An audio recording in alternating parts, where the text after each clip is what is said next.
દર્શક મિત્રો, હું છું પદ્મા અનિશા. તમે જોઈ રહ્યા છો લોક સામના ન્યૂઝ.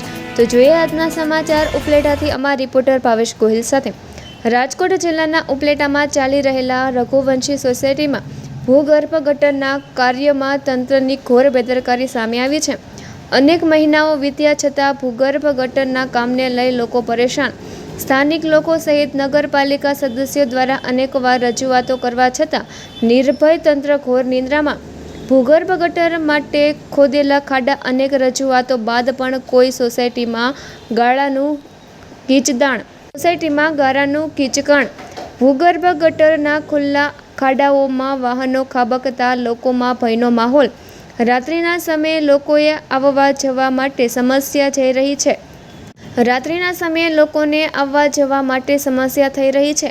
વિદ્યાર્થીઓ પણ સવારે સાયકલ મોટરસાયકલ લઈને નીકળી શકતા નથી. હજુ આવા અનેક જાહેર માર્ગો પર ખુલ્લા ખાડાઓ તંત્ર દ્વારા રિપેર કરાશે કે પછી નિર્ભય તંત્ર કોઈ મોટા અકસ્માતની રાહ જોઈ રહ્યું છે, તેવા લોકોમાં સવાલ ઉઠી રહ્યા છે.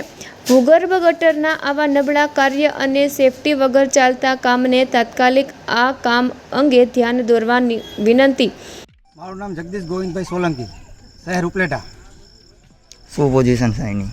છેલ્લા 8 દિવસ જ્યારથી વરસાદ આવ્યો ત્યારથી એની પહેલાં ભૂગર્ભ ગટર આવી ત્યારથી આજ દી સુધી અત્યારે એવી પરિસ્થિતિ છે કે અમારા છોકરા સ્કૂલે જઈ શકતા નથી, લેડીઝ બૈરાઓ ઘરની બહાર નીકળી શકતા નથી, આજે માંદે રિક્ષાવાળા કોઈ આવતા નથી. બરાબર, અતિ ગંભીર સમસ્યા છે. એટલું કચકાણ છે કે આમાં હાલવા જે પગ મૂકવાની જગ્યા તો ફરી મળીશું એક નવા સમાચાર સાથે. ત્યાં સુધી જોતા રહો લોક સામના ન્યૂઝ. કોઈ એક્શન લેવાતું નથી. આ નગરપાલિકા દ્વારા છેલ્લા 8 દિવસના લેખિત મૌખિક અસંખ્ય વાર ફરિયાદ કરવા છતાં આજ દી સુધી અમારી ફરિયાદ કોઈ સાંભળવા તૈયાર નથી. વોર્ડ નંબર કેટલામાં છે? Ward number 8. મારી નગરપાલિકાને એટલી જ વિનંતી છે કે વોર્ડ નંબર 8 નગરપાલિકામાં આવે કે ના આવે. ટેક્સ વેરો અમે પણ ભરી છીએ. મારું નામ પરમાર સંજના રમણીકભાઈ છે. અમે આ કેટલા વર્ષથી આ એરિયામાં રહી છીએ, પણ આ લોકો કોઈ આવતા જ નથી કે આપણે કરી શકીએ. અમે કીધું એ લોકોને કેટલી વાર કહેવા ગયા, પણ આમાં હાલવું વિચાર કરો.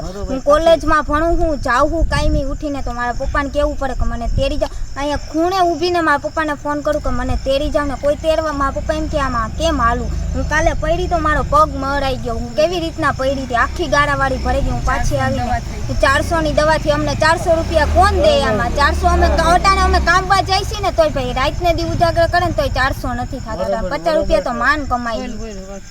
એટલે એટલી નગરપાલિકા વાળાની બેદરકારી છે.